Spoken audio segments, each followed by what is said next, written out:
కొందరి జ్ఞాపకాలు పూల రేకుల్లా విచ్చుకుంటాయి. గుండెల నిండా పరిమళాలు నింపి ఊపిరిని ఉక్కిరి బిక్కిరి చేస్తాయి. ఆనంద బాష్పాలై ఆని ముత్యాల్లా మెరుస్తాయి. మరికొందరి జ్ఞాపకాలు ముళ్ళు ముళ్ళుగా గుచ్చుకుంటాయి.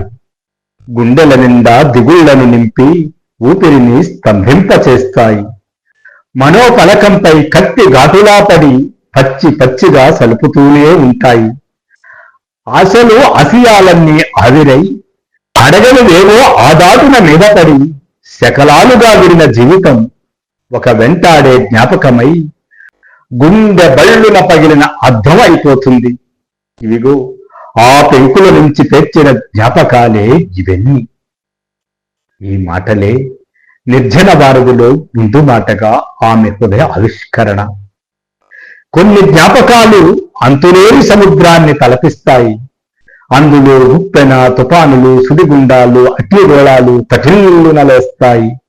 మనకు కనిపించని అనేక సంక్షోభాల్ని మన గుండె నాలుగు గదుల్లోకి తూటాల్లా దింపి మనల్ని ప్రశ్నిస్తూనే ఉంటాయి. అలాంటి ప్రశ్నలో నుంచి గుబికిన కొన్ని పదాలు కొండపల్లి కోటేశ్వరమ్మ నిర్జన వారధి పుస్తకం మొదటి పేజీలో ఆమె రాసుకున్న మాటలు.